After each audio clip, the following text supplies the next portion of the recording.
কোথাও যদি জিয়াউর রহমানের কোনো প্রতিকৃতি মূর্তি থেকে থাকে সেই মূর্তি ভেঙে ফেলো। কোথাও যদি বঙ্গবন্ধুর কোনো মূর্তি তৈরি করা হয়ে থাকে আমাদের সামর্থ্য থাকলে আমরা সেটা ভেঙে গুড়িয়ে দেব। আমরা বঙ্গবন্ধুর বিরোধী নই, আমরা বঙ্গবন্ধুর ভাস্কর্য বিরোধী। আমরা জিয়াউর রহমানের শত্রু নই, আমরা জিয়াউর রহমানের ভাস্কর্যের শত্রু। যদি আমার বাবারও ভাস্কর্য তৈরি করা হয় আমরা সেই ভাস্কর্য বিরোধী। আল্লাহর রাসূলেরও যদি কেউ মূর্তি তৈরি করে সেই মূর্তি আমরা সর্বপ্রথম ভাঙব। 2013 সালের সেই আল্লাহ মাহমুদ শফির কাছে যারা পরাজিত হয়েছিল ওই সময়ে একবার মুক্তিযুদ্ধের চেতনা নিয়ে ব্যবসা করার চেষ্টা করেছিল, এখন আবার তারা মুক্তিযুদ্ধের মঞ্চ তৈরি করে নতুন ব্যবসার ফাঁদ পাততে চায়। আপনারা বুঝেন না? চ্যালেঞ্জ করলাম, ওয়ার্ল্ড ওয়াইড চ্যালেঞ্জ। সারা দুনিয়ার যে কোনো স্কুল অফ থট থেকে, সারা দুনিয়ার যে কোনো ইসলাম বেত্তা, সারা দুনিয়া থেকে যে কোনো জায়গার কোরআন হাদিস রিসার্চকারী আনেন আমাদের সামনে। আল্লাহর কোরআন আর নবীর হাদিস দিয়ে সে প্রমাণ করে দেখাবে যে প্রদর্শনের উদ্দেশ্যে ভাস্কর্য তৈরি করা, কোন মানুষের এরকম প্রতিকৃতি তৈরি করা বৈধ আছে। এই কথা যদি দুনিয়ার কোন আলেম প্রমাণ করতে পারে আমরা আমাদের বক্তব্য প্রত্যাহার করে নেব। আমরা যদি চাই যে আল্লাহ পাক কবরের মধ্যে বঙ্গবন্ধুকে শাস্তি না দিয়ে তাকে জান্নাত দান, এটা কি বঙ্গবন্ধুর পক্ষে বলা হলো না বিপক্ষে বলা হলো? তাহলে এই কথা বলবার অপরাধে যারা আমাদের ঘাড় মটকায় দিতে চায় ওরা বঙ্গবন্ধুর পক্ষে না বিপক্ষে? খালি মুজিব কোট গায়ে দিলেই বঙ্গবন্ধুর সৈনিক হয় না। বাংলাদেশে যদি কোনো মূর্তি স্থাপন করা হয় মূর্তিগুলো ভেঙে খান খান করে দেওয়া হবে। আমরা মুহাম্মদ বিন কাসিমের জাতি, আমরা শাহজালাল উত্তাসরি, আমরা শেখ ফজলুল করিম উত্তাসরি, বাংলাদেশে কোনো মূর্তি স্থাপন হবে না, হবে না, হবে না। এদেশের 90% মুসলমানের দাবি ধুলাইবাল চত্বরে মূর্তি স্থাপন হতে পারে না। ধুলাইবাল চত্বরে মুসলমানের স্মৃতিসৌধ মিনার স্থাপিত হবে। আমরা সরকারের কাছে সম্মান সুনিশ্চিত ভাবে এবং খুবই বিনয়ের সাথে আমরা এদেশের মুসলমানের দাবি তুলতে চাই, আপনি এখানে মিনার স্থাপন করে 92 মুসলমানের কলিজা ঠান্ডা করুন। অন্যথায় যদি ভাস্কর্য স্থাপন করা হয় এদেশের 90% মুসলমানের কলিজায় আগুন ধরাইয়া দিলে এদেশকে কেউ নিয়ন্ত্রণ করতে পারবে না। সুতরাং এদেশের 90% মুসলমানের কলিজার দাবি আমরা পিএমের কাছে দাবি করতে চাই, এদেশের 90% মুসলমানের কলিজায় আগুন ধরছে, আপনি মিনার স্থাপন করে সে আগুনকে ঠান্ডা করুন।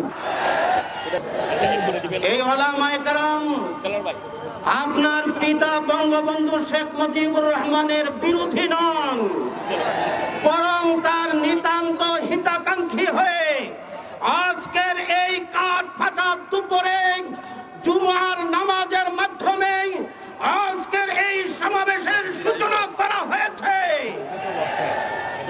প্রধানমন্ত্রী শেখ হাসিনাকে আমি বলতে চাই, এই ওলামায়ে কেরাম এত কষ্ট করে এখানে আপনাকে যে পরামর্শ দিতে এসেছেন এটা শত্রুতাবশত নয় বরং বন্ধুতাবশত।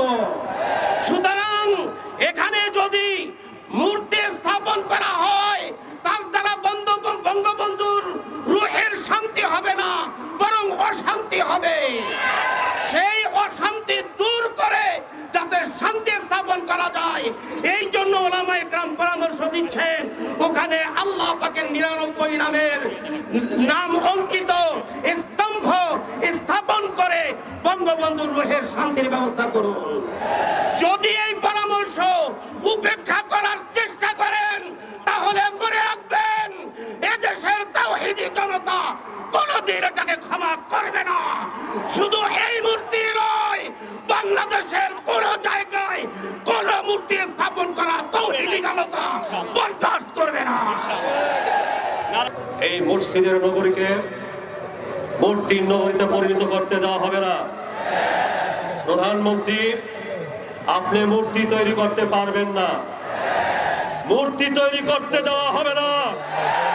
প্রয়োজনে রাজপথ রক্তে রঞ্জিত হবে, প্রয়োজনে লক্ষ লক্ষ তাওহীদি জনতা জীবন উৎসর্গ করবে। বাংলাদেশের তাওহীদি জনতা অনেক সহ্য করছে, আর কোন অন্যায় অপরাধ সহ্য করা হবে না। আদম আলাইহিস সালাম থেকে শুরু করে নবী মুহাম্মদুর রাসূলুল্লাহ সাল্লাল্লাহু আলাইহি সাল্লাম পর্যন্ত প্রত্যেকটা নবী মূর্তির বিরুদ্ধে অবস্থান করেছে। আজকে মুহাম্মদুর রাসূলুল্লাহ সাল্লাল্লাহু আলাইহি সাল্লামের উম্মতেরা যেখানে মূর্তি তৈরি করা হবে, যেখানে শিরক করা হবে, জীবনের শেষ বিন্দু দিয়ে হলো সেই মূর্তিকে প্রতিহত করবে ইনশাআল্লাহ। অত্যন্ত দুঃখ এবং পরিতাপের বিষয়, আজকে সারা বাংলাদেশের প্রত্যেকটা রাস্তার মোড়ে মোড়ে মূর্তি তৈরি করা হচ্ছে। ময়মনসিংহে টিচার ট্রেনিং ইনস্টিটিউটের সামনে উলঙ্গ মহিলাদের মূর্তি তৈরি করা হয়েছে। প্রধানমন্ত্রীকে বলল, আপনি অনতিবিলম্বে শুধু দুলাইবারের মূর্তি না, বাংলাদেশের যেখানে মূর্তি তৈরি করা হয়েছে সমস্ত মূর্তিগুলিকে আপনি সরিয়ে ফেলুন।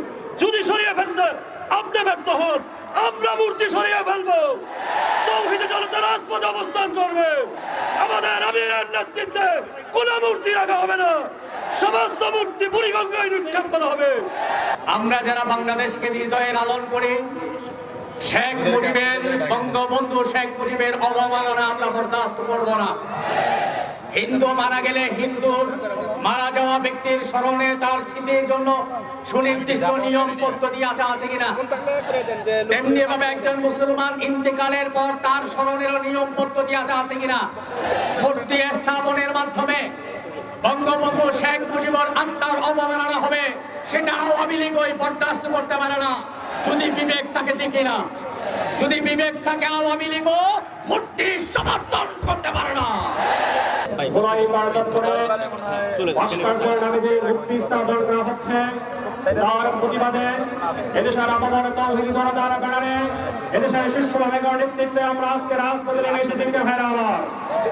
আমরা মাননীয় প্রধানমন্ত্রী সাহেবকে বলতে চাই, মাননীয় প্রধানমন্ত্রী, আমরা যতটুকু শুনেছি, যতটুকু জানি আপনার সম্পর্কে, আপনি একজন নামাজি মানুষ হবে, আমাদের কাছে আপনার পরিচয় করে দেওয়া হয়, একজন তাহাজ্জুদকারী হিসেবে পরিচয় করে দেওয়া হয়, তার মানে আপনি একজন ধর্মভীরু। যদি আপনি ধর্মভীরু হয়ে থাকেন, ধর্ম পালনকারী হয়ে থাকেন, আপনার বাবার রুহের মাগফিরাতের জন্য, রুহের শান্তির জন্য এই মূর্তি প্রতিষ্ঠা করে শান্তি আশা করা যাবে না। বরং এই মূর্তি তৈরি করার মধ্য দিয়ে বঙ্গবন্ধুর রুহের উপরে নির্মম কষ্ট দুঃখ দেওয়া হবে। আর এদেশের তাওহীদি জনতা, স্বাধীনতাকামী চেতনার জনতা, মুক্তিযুদ্ধের পক্ষের জনতা কখনোই তা মেনে নিতে পারে না, পারে না, পারে না। আমরা বলবো, বঙ্গবন্ধুর যে চেতনা ছিল, সেই স্বপ্ন ছিল, সেই সোনার বাংলার সেই স্বপ্নের পক্ষের জনতা এবং শক্তি কখনো বঙ্গবন্ধুর আত্মা কষ্ট পায় এমন কাজ হতে দিতে পারে না। ঠিক হয়ে অতএব আমরা প্রধানমন্ত্রীকে বলবো, যুব সমাজের পক্ষ থেকে বলবো, সেখানে ভাস্কর্য তৈরি না করে আল্লাহ নবীর ভাস্কর্য বঙ্গবন্ধুর মাগফিরাত কামনার জন্য তৈরি করুন। যদি এটা করতে ব্যর্থ হন, এদেশের নেতৃত্বে এদেশের যুব সমাজ বৃহত্তর কর্মসূচি নামবে ইনশাআল্লাহ।